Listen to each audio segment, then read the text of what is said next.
Ar 24 atmosfērām. Šis ir optiskais teleskops. Tas nozīmē, ka viņam ir viena normāla liela atšķela, 500 kg smaga un 1,20 m liela. Gribat šādāt sev? Normāls. Tu redzētu 2,5 miljonus gaismas gadā. Vai ne? Jā. Droši iepriekšējais dzīves mums pastāstīja parādīt, ka šis iztaisās vaļā. Jā. Ne? Jā.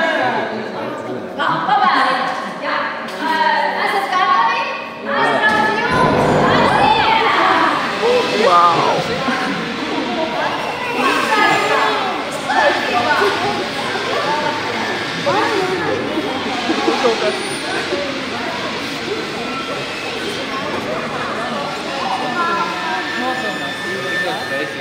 Jā, tātad, kad ārā ir nakts, visu to taisam vaļā. Nu, šodien mēs nezinu, kā mums te iespēc ar to darbošanos, bet teleskops tātad piesaistīs datoram. Ļoti bieži man nāk klāt, saka, kur jūs skatāties? Nu, tur, nu, it kā kāda, bet nav jēgas. Viss ir failu veidā datorā, ja? Teleskopā atrodas matricu, viss ir failu veidā. Noteikti stāstīja, ka mēs pētam bīstamos debes ķermeņus vai asteroīdus.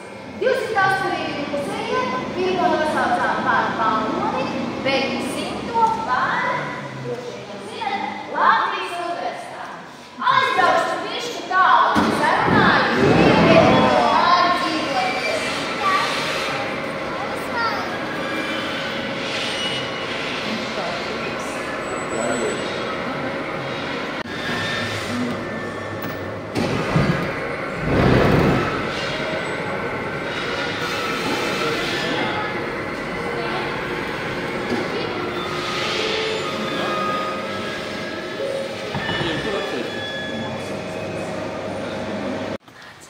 Tā, pirmkārt, kā atrast ziemeļus, ja jūs esat naktī?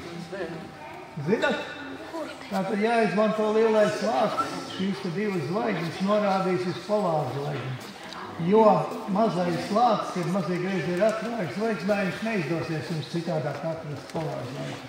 Otrā pusē vēl orientēšanās dēļ jābūt Kasiopējas zvaigznājām, dubult V vai M burtiņam redzamam. Debesīs arī nenorietoru zvaigznājums. Interesanti ir šī te otrā zvaigznīte. Jūs varat pārbaudīt savu draugu un paziņu redzi. Tātad šīs te, ja paskatāties tumšā naktī, tad jums vajadzētu redzēt otru zvaigznīti blakus, tas esamo jāatniecina spožajai zvaigznei blakus. Ja neredzat, tad varat ieteikt saviem draugiem, ka brilles būs jānēsā, nekur nepaliksim. Taisnības redzes izšķiršanas robežas ir šie divi objekti. Bet tā spožākā zvaigzne ir patiesa dubultzvaigzne, tikai vajag daudz lielāku palielinājumu, lai mēs varētu ieraudzīt, kā izskatās dubultīgs objekts. Tad sastāv no divām zvaigznēm, kuras griežās viena otru, satur kopā tātad gravitācijas lauks šos te objektus. Apmēram 10% mūsu galaktikā ir šādi dubultīgi pārīši. Zvaigznes arī mīl dzīvot ģimenītēs, tāpat kā mēs te uz Zemes. Tāds iespējas. Tikai gravitācijas dēļ, jo gravitācija ir tik maza, ka ūdeņledu un hēliju mūsu Zemīt noturēt nevar un arī citas mazās planētas. Viņš aiziet prom kosmosā. Bet tā vispār kosmosā ir šo smago elementu ļoti maz. Laikā redzat. Un putekļu mākoņi tumši, necaurspīdīgi, bet aiz viņiem parasti neko neredz. Arī šādos te putekļu mākoņos, tāpat kā gāzu mākoņos, var veidoties jaunas zvaigznes. Atrodās ātri rotējošs objekts. Viņš rotē ar ātrumu 300 sekundēs vienu rotāciju. Viss, kas sēdējuši rotējošos daiktos, izklaides objektos, zina, ka uz jums darbojās centripēdas spēks, kāpēc jūs tiekat piesprādzēti.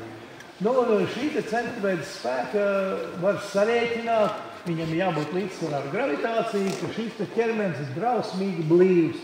Piemēram, Zeme būtu jāsaspiež līdz futbola laukuma lielumam, tad viņi varētu rotēt ar tādu ātrumu. Sprādziens gaisma šo te galaktiku var šķērsot ar ātrumu 300,000 km/sekundē 100,000 gados. Tādi milzīgi ir šie te kosmiskie attēli. Mums tur fantastiskajās filmās stāsta, ka mēs jau lidojam diezgan kur un kā, bet īstenībā mēs esam ļoti lēni gliemeži vēl priekš kosmiskiem lidojumiem. Un viens ceļš, ko mēs redzam, ir šī te galaktikas daļa un otra. Vienu redzam pavasarī, vienu rudenī. Un pašu centru mēs neredzam, tāpēc, ka biezs putekļu mākoņš šeit arī ir, bet ne tik bieza, ne tik lielā mērogā kā mūsu galaktikā, pilnīgi aizsardz galaktikas centrālo daļu. Un pa 500 grādiem tad atkal nogrims saules zilēs, tur sakārst. Tur ir magnetiskie lauki, tur veidojās process, tiek aizturēts un veidojās plankumi. Ilgāku laiku, ja tie konvekcija apmēram kādu nedēļu notur uz virsmas to karsto lauku, kur temperatūra ir 6000 grādu, un tad, kad 500 grādiem viņš ir atzis, tad viņš arī nogrimst apakaļ zīlēs nedēļas laikā, tad šie te plankumi turās uz virsmas vairākus mēnešus. No 70. gadā nomērīja virsmas temperatūru, un izrādījās plus 475 grādi. Pilnīgi nekolonizējama planēta, arī zonda sadarbs pāris stundu laikā. Tā kā Zemes ir ļoti karsts, un te ir arī piemērs, kāpēc mēs aizsargājamies no savas atmosfēras piekūpināšanas, jo varam radīt pamatīgu siltumnīcas efektu. Tā kā nosaukumi ir jūras un okeāni, bet īstenībā uz Marsa virsmas ūdens nav. Mēs pat nevaram pašlaik redzēt, ūdens ir koncentrēts sasilšā veidā tikai polārajos apgabalos. Marsa masa ir arī mazāk nekā Zemē, tāpēc viņa atmosfēra ir ļoti retināta. Un temperatūra uz Marsa, piemēram, uz ekvatora vasarā ir plus 10 grādi, kā ļoti labi, toties tādā pašā dienā, ja pareizāk sakot, naktī tādā pašā temperatūra nokrīt līdz mīnus 50 grādiem. Tā kā ļoti straujas temperatūras izmaiņas.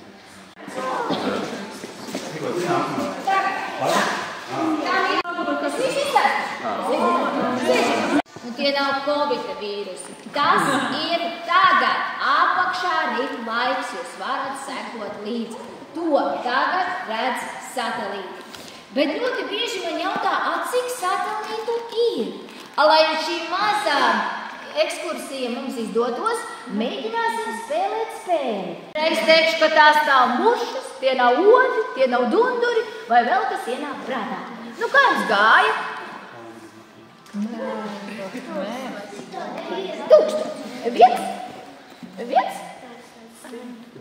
000. Lielie gudrie tēti, piedalieties, palīdziet mums lūdzu skaitīšanā.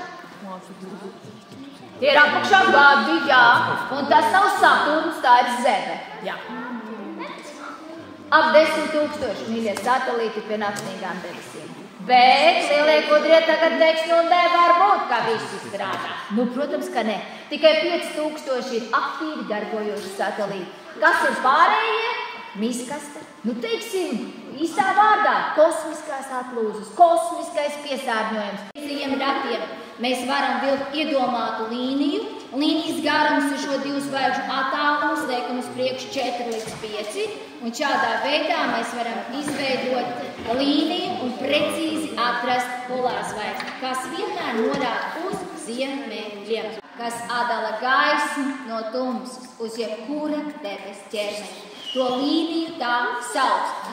Mēnestiņš pats nespīd, tas atstaro saules gaismu. Ja? Šajā pusītē mums ir saule, šajā pusītē šobrīd nekā nav. Эту линию зовут терминатор. Tumsas un gaismas sadēļas robežu uz jebkura debes ķermeņa sauc par terminātoru.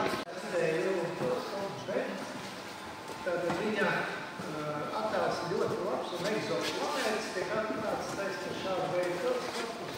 Padoņu līdzīgs taisnīgi diktatīvi teleskops. Apakšā ir stūlis, apakšā ir korekcijas lēca. Un šī sistēma dod ideālu tēlu, likvidē visus optiskās nelēmas aberācijas, kodas. Kas izdarīts ar šo teleskopu? Atklāts ļoti daudz oglekļa zvaigžņu, pateicoties, ka mums ir piešķirts gods arī sastādīt oglekļa zvaigžņu katalogu, kurš atklāts visās pasaulās observatorijās.